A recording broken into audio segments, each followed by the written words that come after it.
Clube de leitura comigo, Satyanand Kaur. Livro O Caminho da Autotransformação, de Eva Pierrakos. Capítulo 10.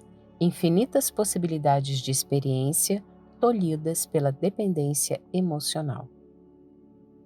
É lei universal que não podemos criar o que antes não concebemos. Tomando este conceito metafísico como ponto de partida, o guia nos conduz diretamente ao nosso eu infantil, que, através de nossa contínua dependência da aprovação externa, nos mantém no âmbito estreito de nossas limitações. A felicidade, a realização, é nosso direito inato. Mas como podemos fazê-lo manifestar-se? Esta é uma palestra que, de fato, expande a mente. Saudações, meus caros amigos. Mais uma vez, tentarei ajudá-los a desprender-se do ponto a que possivelmente estão presos.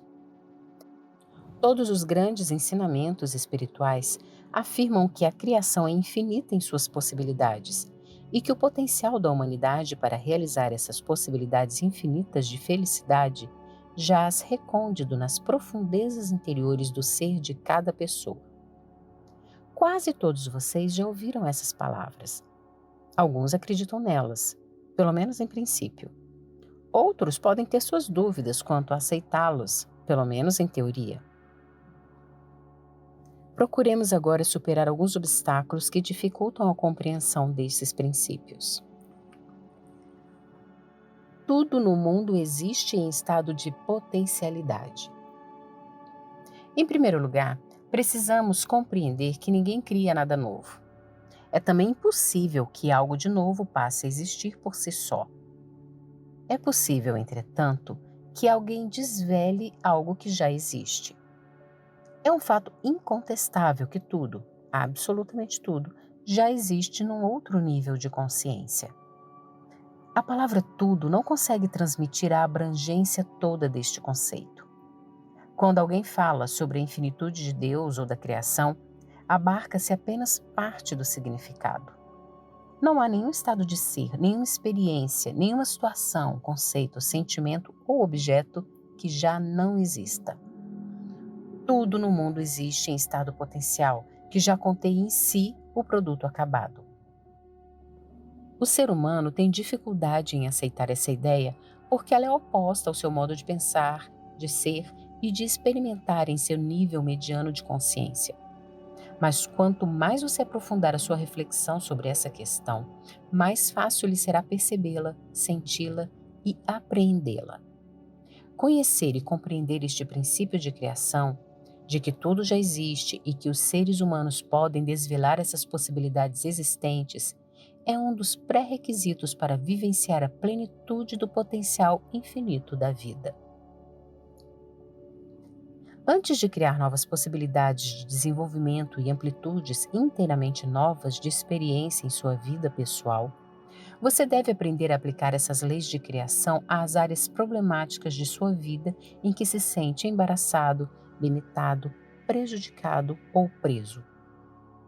À criação de uma personalidade sadia, segue-se o desdobramento saudável do verdadeiro eu. Isto pode acontecer quando você aprende e compreende que as leis de criação só podem operar se você as aplicar primeiro às áreas conturbadas da personalidade. Qualquer possibilidade concebida pode ser realizada. Suponha estar imerso num conflito para o qual não vê saída. Enquanto não conceber uma saída, você não poderá realizar a possibilidade já existente de uma solução. Se seus conceitos forem confusos e fantasiosos, assim também serão as soluções temporárias que lhe aparecerão como possibilidades únicas. O mesmo se aplica à sua vida como um todo. Se você compreende verdadeiramente que existe um número infinito de possibilidades em qualquer situação dada, você pode encontrar soluções onde até agora era totalmente impossível encontrá-las. É prerrogativa sua, como ser humano, fazer uso dessas leis de criação para que essas possibilidades infinitas possam expandir-se, capacitando-o a participar plenamente desses dons da vida. Se sua vida parece limitada, Isso acontece porque você está convencido de que ela deve ser limitada. Você não consegue conceber nada além do que viveu até agora e do que está vivendo no presente. Este é precisamente o primeiro empecilho. Portanto, para expandir suas próprias possibilidades de felicidade, sua mente deve aprender o princípio de possibilidades de felicidade. Sua mente deve aprender o princípio de que você não pode criar nada se antes não pode concebê-lo.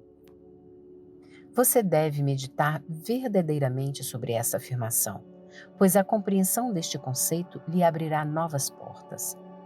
Deve também compreender que existe uma grande diferença entre conceber possibilidades de expansão ou felicidade de um lado e fantasias de outro. Não nos referimos aqui ao devaneio melancólico e resignado que toma conta da fantasia como um substituto da insípida realidade e que, na verdade, é um obstáculo à concepção apropriada dos potenciais da vida. Você deve ter um conceito vigoroso, ativo, dinâmico do que é possível. Ao saber que algo que deseja já existe em princípio, você deu o primeiro passo para realizá-lo. A motivação negativa impede novas perspectivas. Portanto, convido-o a contemplar o que você concebe como possibilidades para a sua vida. Se examinar com atenção, descobrirá, em primeiro lugar, que concebe possibilidades negativas que naturalmente teme, quer evitar e contra as quais se defende. Quando você emprega a maior parte de suas energias psíquicas para defender-se contra possíveis experiências negativas, sua motivação é negativa.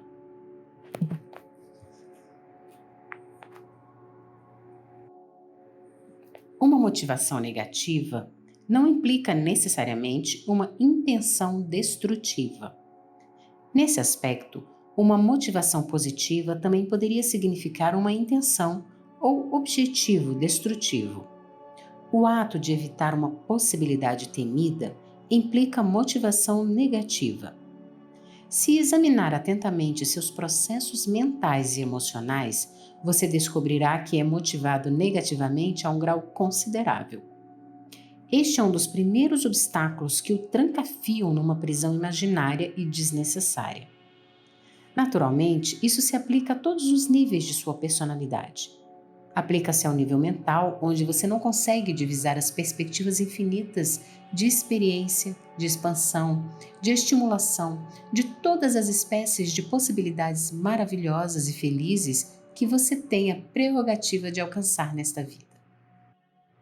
Existe no nível emocional, onde você não permite o fluxo espontâneo e natural de seus sentimentos, onde você se retrai temerosa, ansiosa e suspicazmente.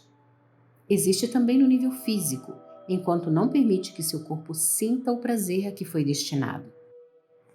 Todas essas são limitações que você se impõe de modo artificial e desnecessário. Um conjunto difundido de concepções errôneas. O outro obstáculo à expansão da sua vida e à criação da melhor vida possível para você mesmo é o seguinte conjunto de concepções errôneas espalhadas pelo mundo todo. Não é possível ser verdadeiramente feliz. A vida humana é limitada demais. A felicidade, o prazer e o enlevo são objetivos frívolos e egoístas que pessoas realmente espirituais devem abandonar em nome do seu desenvolvimento espiritual. O sacrifício e a renúncia são as chaves para o desenvolvimento espiritual. Não precisamos explicar mais essas concepções falsas profundamente alojadas que, com frequência, são mais inconscientes do que conscientes. Mas é preciso que você descubra um modo sutil como se conforma com tais conceitos gerais, não importando em que acredite conscientemente. Você pode descobrir essas reações sutis constatando sua relutância em decidir-se a concretizar uma satisfação perfeitamente normal e inofensiva de uma necessidade genuína ou um objetivo verdadeiramente construtivo. Você sente como se algo o retivesse, paralisando seus esforços. Embora muitas vezes haja várias outras razões para esta relutância, algumas das quais analisaremos brevemente, é também geralmente verdade que você simplesmente aceitou uma ideia negativa, desprovida de sentido e de um propósito sadio. O medo da felicidade, do prazer e da expansão ampla nas experiências da vida baseia-se na ignorância de que essa realização não pode existir, ou que você não possui todos esses poderes, faculdades e recursos para criar e causar o que deseja. Baseia-se também em ideias errôneas como o prazer é errado ou é egoísmo querer a realização pessoal. O medo da felicidade também se baseia no medo de ser aniquilado e dissolvido se você confiasse no fluxo das forças universais e seguisse com elas. Uma confiança dessas precisa renunciar à vontade e às forças do ego e exige a rendição às forças benéficas de sua natureza profunda. Artifícios para esconder dos outros nossa fraqueza e dependência. Todo ser humano abriga uma atitude de medo e de fraqueza. Visto que esse aspecto da personalidade em geral causa uma grande vergonha, ele é mantido em segredo, muitas vezes mesmo com relação à mente consciente. Artifícios diversos são inventados para ocultar essa fraqueza e dependência, que faz com que você se sinta totalmente impotente, incapaz de afirmar-se a si mesmo e até incapaz de proteger sua verdade e integridade. Quando é essa área da alma afetada, a pessoa é compelida a vender-se e atrair a si mesma, para evitar a desaprovação, a repreensão, a rejeição. A necessidade de ser aceito pelos outros, em geral, é menos vexatória do que os meios a que a personalidade recorre para abrandar e apaziguar os demais. Os modos de defender-se são psicologicamente tão fundamentais que você não pode ir longe em seu trabalho de autopurificação, ao menos que trabalhe em ver como eles funcionam em sua vida. Todos os mecanismos de defesa que descobriu e que talvez tenha começado a remover são modos que você adota para reaver o que considera ser a aceitação aparentemente vital dos outros, ou modos de esconder sua submissão vexatória, muitas vezes através de uma atitude aparentemente contrária de indiferença e hostilidade, ou de revolta e agressividade compulsiva e cega. A criança dependente que existe em você ainda quer a aprovação dos outros. Poucas coisas causam tanto sofrimento e vergonha aos seres humanos como esse ponto interior, medroso e fraco, que os faz sentirem-se impotentes e compelidos a trair a si mesmos. Você já sabe, meu amigo, que essa área da personalidade continuou criança. A criança ainda não sabe que a personalidade como um todo se desenvolveu e que não é mais desamparada e dependente. Os bebês e as crianças são desamparados e dependem dos pais. Mas a parte infantil do seu ser não sabe ou não quer saber que isto não é mais assim.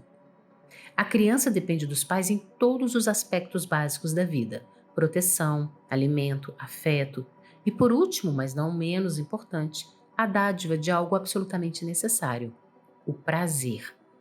Um ser humano não pode viver sem prazer. Negar essa verdade é um dos erros mais prejudiciais. Sem prazer, o corpo, a alma, a mente e o espírito definham. Como adulto e por seus próprios esforços e recursos, você é capaz de prover por seu próprio abrigo, alimento, afeto e segurança. E assim pode também providenciar seu próprio prazer. Em todas essas áreas, você precisa ter contato, cooperação e comunicação com os outros em vários graus.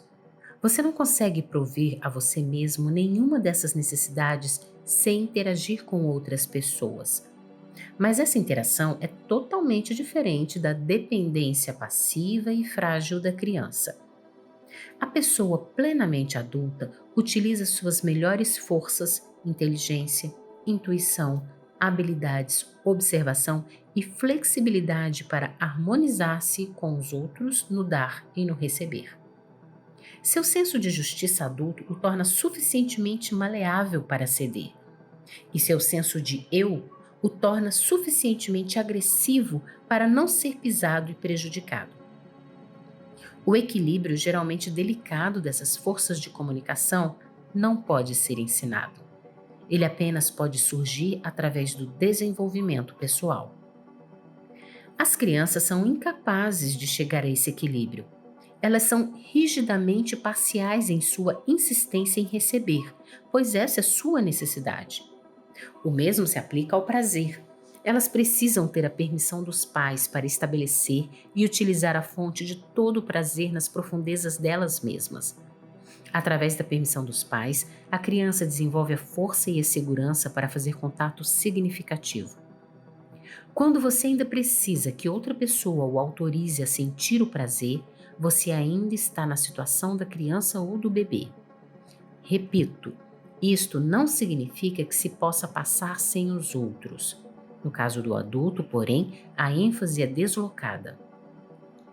Adultos maduros encontram em si mesmos uma fonte inexaurível de sentimentos extraordinários.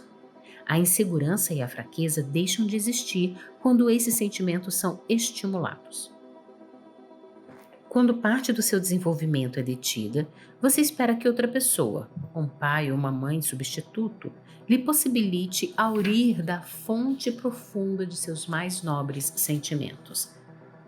Você conhece e deseja esses sentimentos agradáveis, mas não sabe que não é mais uma criança dependente que precisa de licença para ativá-los e expressá-los. Esta é uma tragédia humana, porque é assim que você entra num círculo vicioso. Sempre que uma concepção errada é aceita como verdadeira, imediatamente se cria um círculo vicioso, paralisando as forças do prazer, que são uma boa parte da energia que está à sua disposição. Assim, sua vida se torna fosca e opaca. Negar o prazer intenso do ser, o prazer de sentir o fluxo de energia de seu corpo, de sua alma e de seu espírito, é negar a vida. Quando se nega isso a uma criança, sua psique recebe um choque provocado pela ausência repetida de prazer e, em consequência, pela presença repetida do desejo não satisfeito. O choque impede o desenvolvimento dessa área específica e, assim, a personalidade toda cresce desequilibradamente. Sua mente consciente adulta desconhece o fato de que ainda existe dentro de você uma criança chorona, exigente, irritada e desamparada. Você não sabe que está livre para sentir o prazer, para realizar-se, para pôr em ação seus próprios poderes, para obter o que quer e o que necessita. Esta é uma das rupturas mais fundamentais da personalidade humana. Círculo vicioso e corrente de pressão. Examinemos um pouco mais detidamente esse ângulo oculto da psique em que todos vocês permaneceram crianças. Em que ponto você desconhece esse fato e em que ponto sua criança interior ignora os direitos e poderes de seu estado adulto? O círculo vicioso que mencionei anteriormente é este. Quando você não sabe que tudo no universo já existe e que pode manifestar tudo o que necessita em sua própria vida, você se sente dependente de uma força externa ou autoridade para todos os seus desejos e necessidades. Devido a esta distorção dos fatos, você espera a realização a partir da fonte errada. Esse tipo de espera mantém sua necessidade perpetuamente irrealizada. Quanto mais irrealizada é, mais urgente ela se torna. E quanto mais urgente, maior a sua dependência, a sua esperança e mais frenética as suas tentativas de agradar o outro que supostamente deve satisfazer sua necessidade. Então você se desespera. Quanto mais você tenta, menos preenche suas necessidades exatamente porque suas tentativas são irrealistas. Conscientemente, você não conhece nada disso. Você desconhece quais as forças que o dirigem e até mesmo para que direção elas o impelem. Você se desespera porque em sua premência de ter sua necessidade satisfeita, chega a trair a você mesmo, a sua verdade e o melhor que há em você. Seu esforço frustrado e sua autotraição criam uma corrente de pressão. A corrente de pressão pode manifestar-se de um modo muito sutil e sem nenhuma clareza, mas as emoções estão todas congestionadas por elas. Isso deve, inevitavelmente, afetar os outros e ter suas consequências de acordo com as leis naturais e apropriadas. Qualquer corrente de pressão leva os outros a resistir e a encolher-se, mesmo que aquilo para que são movidos a fazer seja para seu próprio benefício e prazer. Assim, o círculo vicioso continua. A frustração continuada, que você acredita ser causada pela recusa mesquinha do outro em cooperar e oferecer, sobrecarrega sua alma de raiva, de fúria e talvez até mesmo de vingança e de graus variados de impulsos cruéis. Isto, por sua vez, enfraquece a personalidade ainda mais à medida que a culpa vai emergindo. Você conclui que seus sentimentos destrutivos devem ficar escondidos para não antagonizar essa outra pessoa que você considera como uma fonte de vida. A rede do emaranhado se torna cada vez mais apertada. O indivíduo fica completamente enredado nessa armadilha de concepções errôneas, distorções e ilusões com todas as emoções destrutivas que seguem no seu encalço. Você se vê na posição absurda de implorar o amor e a aceitação de uma pessoa a quem você odeia e de quem se ressente por tê-lo deixado sem realização por tanto tempo.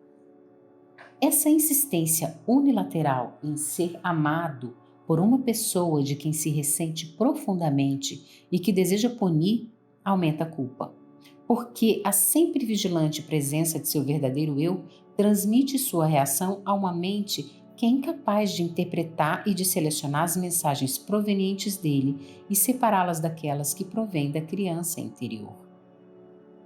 O fato de que sua necessidade não é satisfeita pelo outro também enfraquece sua convicção de que você tem direito ao prazer que tanto deseja. Você suspeita vagamente que pode estar errado até mesmo em desejar esse prazer. Assim, você começa a deslocar a necessidade e o desejo originais, naturais, de prazer para outros canais em que estes são sublimados. Em consequência, outras necessidades, mais ou menos compulsivas, passam a existir. No entretempo, você fica premido entre a força da necessidade original profunda, oculta, e a dúvida que tenha direito à sua realização. Quanto mais você duvida, mais dependente se torna da confirmação por uma autoridade exterior, um pai substituto, a opinião pública ou certos grupos de pessoas que, para você, representam a última palavra em termos de verdade. Quanto mais esse círculo vicioso continua, menos prazer permanece na psique e mais desprazer se acumula. Uma pessoa assim vai gradativamente aumentando seu desespero com relação à vida e sua dúvida de que a realização seja possível. Chega a um ponto em que a pessoa capitula interiormente. Não existe um único ser humano que não abrigue dentro de si uma área frágil como essa, pelo menos até certo grau. Nesse lugar secreto, você se sente desamparado e dependente e, ao mesmo tempo, profundamente envergonhado. A vergonha é devido aos métodos que você emprega para acalmar a pessoa que, em determinadas circunstâncias, deve supostamente desempenhar o papel da autoridade e prover-lhe do que necessita em termos de prazer, de segurança e de respeito para consigo mesmo. A corrente de pressão diz: você tem de. E você exige que os outros sejam, sintam e façam o que você necessita e quer. Essas exigências podem não se manifestar externamente. De fato, na superfície, você pode carecer totalmente de autoafirmação. Sua inabilidade ou dificuldade em se afirmar de modo saudável é resultado direto de ter de esconder a corrente de pressão subjacente vergonhosa e ameaçadora. Ela é ameaçadora porque você sabe muito bem que, se ela se expuser abertamente, atrairá censura e desaprovação e possivelmente até mesmo rejeição manifesta. Convido-o a encarar com vigor essa área de você mesmo. Você deve resolvê-la se quiser concretizar os melhores potenciais seus e da vida, e se deseja descobrir seus próprios poderes infinitos de criar o bem infinito em sua vida. Quanto mais fortemente o você tem de é secretamente lançado aos outros, mais você torna inativos seus próprios poderes. O resultado é que você fica paralisado e inativo no corpo, na alma e na mente. Essa inatividade o impede de mover-se na direção de seu próprio núcleo, o espaço onde se concentram toda a promessa realista e todo o potencial para qualquer espécie de realização e prazer. Inadvertidamente, você se pendura nos outros, o que desperta ódio em você. Descobrir o tesouro do seu próprio núcleo, ao contrário, torna-o livre. Então, o contato com os outros torna-se um deleite prazeroso que estimula o amor. Usando continuamente a pressão interior oculta sobre os outros porque acredita ser dependente deles, você diminui seu suprimento de energia disponível. Se a energia é usada de modo natural, correto e significativo, ela jamais se exaure. Você sabe disso, meu amigo. A energia somente se esgota quando é empregada de modo errado. Existem inúmeros métodos usados pelos seres humanos para ativar essa corrente de pressão. Entre eles, inclui-se a complacência em vários graus, a resistência passiva, o despeito, o retraimento, a recusa em cooperar, a agressão externa, a intimidação e a persuasão através da força falsa e da imposição de uma função autoritária. No fundo, todos eles significam: você deve me amar e me dar aquilo de que necessito. Quanto mais cegamente você estiver envolvido nesse modo de ser, mais enfraquecerá e mais se afastará do centro da sua verdadeira vida interior, onde você encontra tudo o que possa necessitar e desejar. Abandono, libertação. Com a finalidade de reorientar as forças da alma para a saúde e de restabelecer sua verdadeira natureza, você deve adotar o seguinte: abandone a expectativa que você tem de que outros realizem sua vida e de quem, ao mesmo tempo, você se ressente por esse mesmo fato. Você deve reconhecer que tem expectativas e exige dos outros coisas que somente você pode realizar. Tudo o que você almeja, incluindo o amor verdadeiro, pode manifestar-se apenas quando sua alma é audaz. E você sabe que a força dos sentimentos com que você pode dar e receber amor está dentro de você. Enquanto você se agarra a outra pessoa como uma criança, negando o adulto que você se escraviza, no verdadeiro sentido da palavra.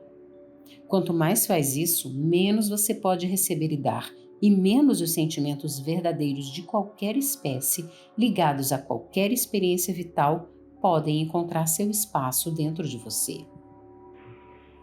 Visto que o medo e a raiva ocupam a maior parte da sua psique, é essencial libertar essas emoções negativas de acordo com o método que você aprende no caminho.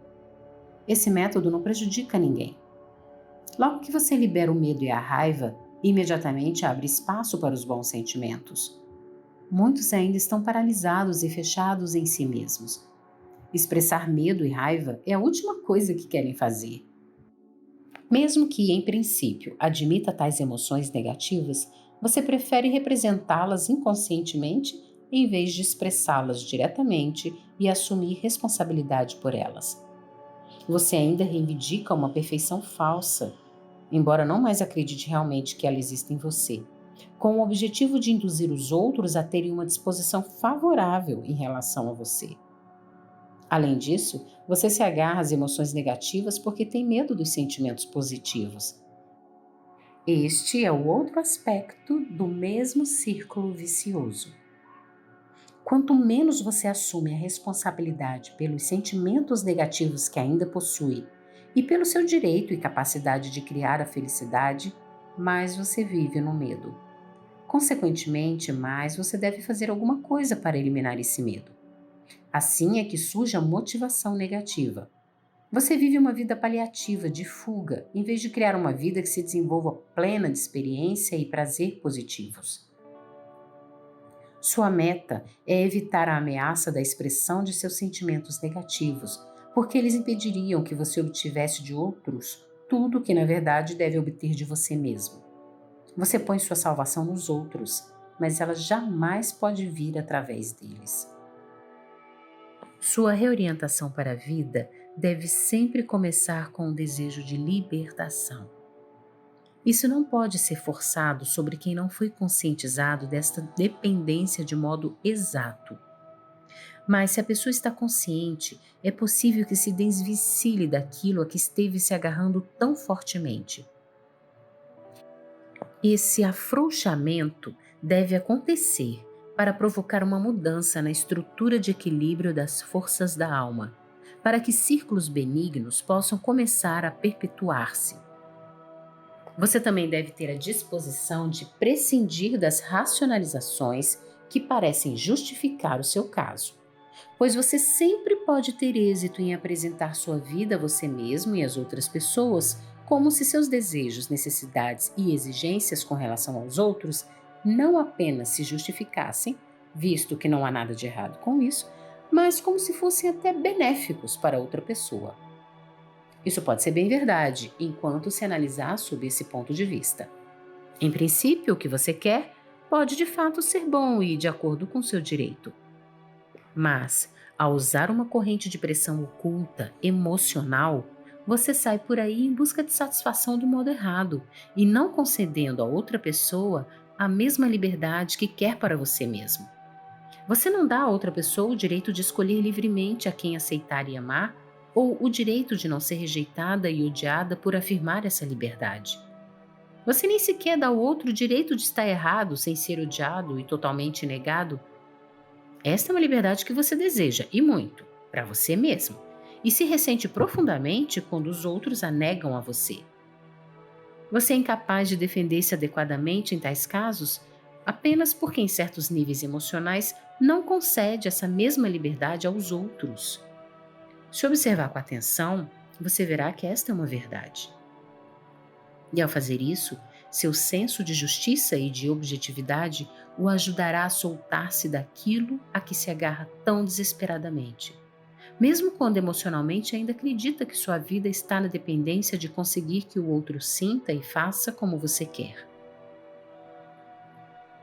Retire a amarra do seu pescoço. Uma vez aprendida essa condição inicial, levando em conta o número de recaídas inevitáveis que devem ser sempre observadas de maneira nova, você dará um passo enorme na direção daquela fonte de seu ser interior, onde você não está amarrado à fraqueza e à ansiedade, ou ao medo e à raiva. Todas as pessoas se sentem incomodadas com alguma amarra que as mantém dependentes e ansiosas numa situação em que não podem encontrar a força e afirmar-se a si mesmas, em que se encontram absolutamente presas e incapazes de ver uma saída, porque cada possibilidade parece errada. Você sabe que nenhuma das alternativas visíveis lhe dá aquele bom sentimento sobre você mesmo, aquela força elástica e bem-estar em que mesmo os passos difíceis tornam-se possíveis porque você sabe que são certos para você. Quase todos experimentaram, pelo menos ocasionalmente, esse estado de sabedoria interior em que seu verdadeiro eu operou livremente dentro de cada um. É nosso objetivo manifestar por completo esse eu verdadeiro. Para liberar o eu verdadeiro, você tem que encontrar a área da sua vida em que está mais amarrado e ansioso. Pergunte a você mesmo o que quer do outro quando está amarrado, ressentido, temeroso, fraco e incapaz de ser você mesmo. Sinta essa amarra que só pode ser desfeita quando você para de querer dos outros o que deve prover por você mesmo. Verbalize concisamente para você mesmo o que acha que quer dos outros. Isto o aproximará mais da libertação. Você então saberá que é exatamente esta necessidade compulsiva com que escraviza, debilita e paralisa a você mesmo. Ao se libertar, você experimentará uma força nova, elástica, que brota de você e que, de repente, concilia problemas aparentemente insolúveis. Você se tornará livre à medida que se liberta. Somente ao perder ao nível do ego é que você vencerá ao nível do eu verdadeiro, onde o poder é criar uma vida plena. Inversamente, sua incapacidade de desistir, de ser justo, de deixar os outros livres, sua insistência em vencer e ter as coisas a seu modo e sua recusa em perder no nível do ego fazem com que se lhe seja impossível vencer onde de fato vale a pena e onde você encontraria sua força verdadeira. Jesus Cristo entendia exatamente isso quando disse que aquele que quer viver deve estar pronto para perder sua vida. Mencionei isto numa das minhas primeiras palestras quando disse: você deve renunciar àquilo que quer obter.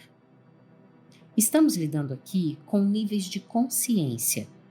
Espero ter ficado bastante claro que não se exige nenhum sacrifício ou renúncia. O que se quer dizer é que você não pode obter o que quer e o que de fato deveria ter, pressionando uma fonte exterior com todos os seus esforços. A ênfase deve ser mudada.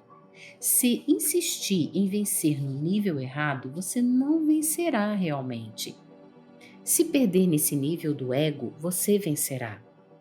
Você entrará inevitavelmente naquele núcleo de você mesmo, onde se localiza todo o poder que se pode conceber.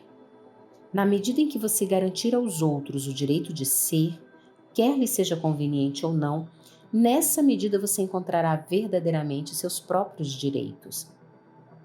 Encontrar esses direitos é um processo de desenvolvimento constante. O processo se manifestará primeiro no fato de você não mais se vender ou degradar-se. Você encontrará defesas boas e autênticas contra a degradação e se sentirá confortável com respeito a elas. Posteriormente, você descobrirá seu direito sempre crescente ao prazer e à felicidade. Descobrirá que se dirige para visões do que sua vida pode ser, para possibilidades que jamais sonhou poderem existir. Inesperadamente, você se permitirá o prazer.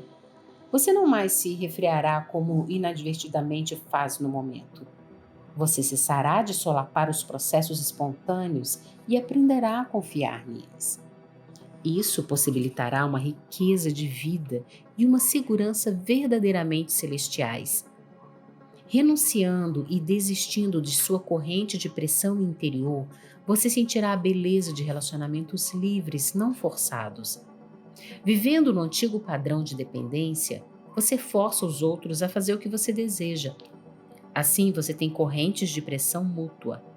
Isso o enfraquece e cria uma multidão de emoções negativas que o fazem perder o contato com o núcleo do seu ser verdadeiro e com seus bons sentimentos. Perdendo com despreendimento, você descobrirá um tesouro interior, um novo modo de vida que é uma aventura inteiramente nova que você está apenas começando. E as áreas de sua vida em que você se sente fraco e preso deixarão de existir. Vá ao seu ser interior e comunique-se com ele, com o objetivo de eliminar essa fraqueza que o amarra e que retém sua vida de modo desnecessário e dispersivo. Não importa o quanto você possa prezar essa paralisia, ela não tem nenhum propósito.